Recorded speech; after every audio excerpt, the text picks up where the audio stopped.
അപ്പം കളിയുടെ നിയമം എന്ന് വെച്ചാൽ ആകെ 50 ചീട്ടുണ്ട്. അതിനകത്ത് പകുതി പിങ്ക് കളറും പകുതി യെല്ലോ കളറും. അപ്പം 1 മുതൽ 5 വരെയുള്ള നമ്പേഴ്സാണ്. അപ്പൊ അതിലെ നിയമം എന്ന് വെച്ചാൽ പിങ്ക് കിട്ടുവാണെങ്കിൽ കുറയ്ക്കണം, യെല്ലോ കിട്ടുവാണെങ്കിൽ കൂട്ടണം.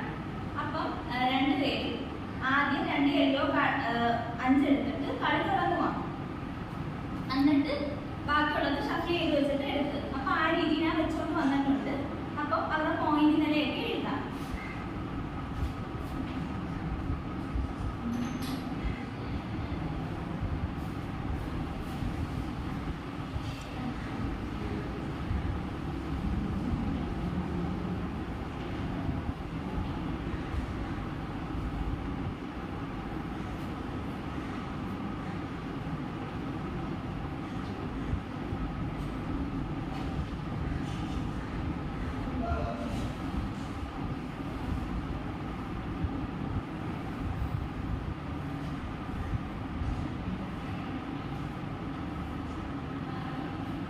കളിക്കകത്ത് 10 കൂടുതൽ ആദ്യം ആർക്ക് കിട്ടുന്നു അവർ ജയിക്കും.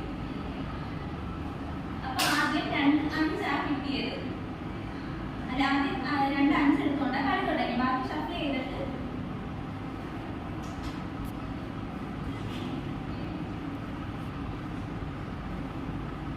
പോയിന്റ് എന്ന് പറയാൻ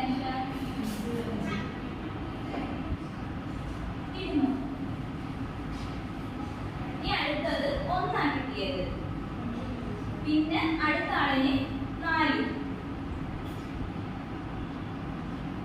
അപ്പൊ ഇത് യെല്ലോ കളറായിട്ട് കൂട്ടണം. അപ്പൊ ഇവിടുത്തെ പോയിന്റ് നില എന്ത് കുഞ്ഞു പറഞ്ഞേ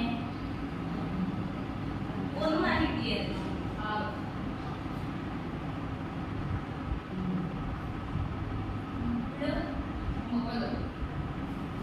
ശരിയായിരുന്നു.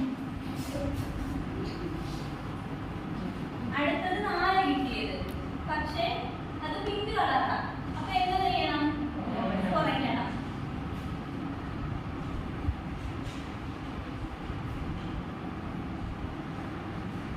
അടുത്ത ആളിന് 2 കിട്ടിയത്.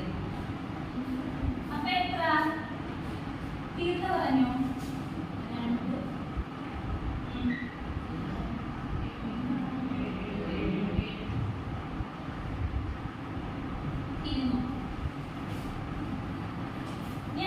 2 കിട്ടിയത്. മറ്റേ ആൾക്ക് 4. അപ്പോൾ അവിടെ തർക്കമായി. കാരണം എന്താ? 2 5 കുറയ്ക്കാൻ പറ്റത്തില്ല. അപ്പൊ അവർ ടീച്ചറിനെ വിളിച്ചു. അപ്പൊ ടീച്ചർ സംഖ്യാരേഖ വരച്ചു കൊടുത്തു.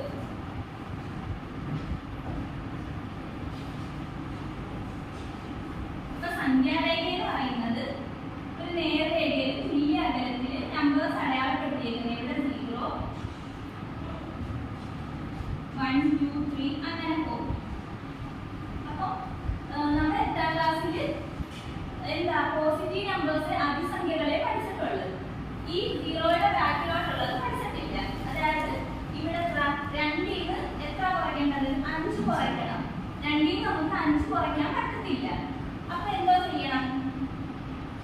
2 കുറച്ചാൽ 0 കിട്ടും. അപ്പം ബാക്കി വീണ്ടും കുറയ്ക്കാൻ പറ്റുന്നത്. അതായത് 2 കുറച്ചാൽ 0. ഈ ബാക്കി എത്ര കുറയ്ക്കണം? 3 കുറയ്ക്കണം. അപ്പൊ അതിനെ എങ്ങനെ എഴുതും? അതിനെ -3 എന്ന് എഴുതും. അതായത് ന്യൂനചിഹ്നം ചേർത്ത് എഴുതും. 2 - 5 = 3 -3. അപ്പൊ ഇവിടെ എങ്ങനെ എഴുതാം? എത്ര എഴുതാം? ആര് പറഞ്ഞേ? -3. അപ്പൊ ഇങ്ങനെ വലുതിൽ നിന്ന് ചെറുത് കുറയ്ക്കാൻ നമ്മൾ പഠിച്ചിട്ടുണ്ട്. ചെറുതിൽ നിന്ന് വലുത് കുറയ്ക്കാൻ നമ്മൾ പഠിച്ചിട്ടില്ല. അപ്പൊ ഈ 0യുടെ ബാക്കിലോട്ട് വരുന്ന നമ്പേഴ്സിനെയാണ് ഇവിടെ -1 -2 -3.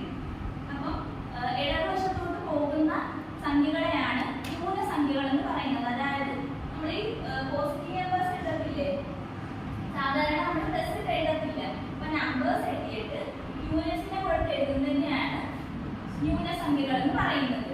മനസ്സിലായോ? അപ്പൊ ഇതുമായിട്ട് ബന്ധപ്പെട്ട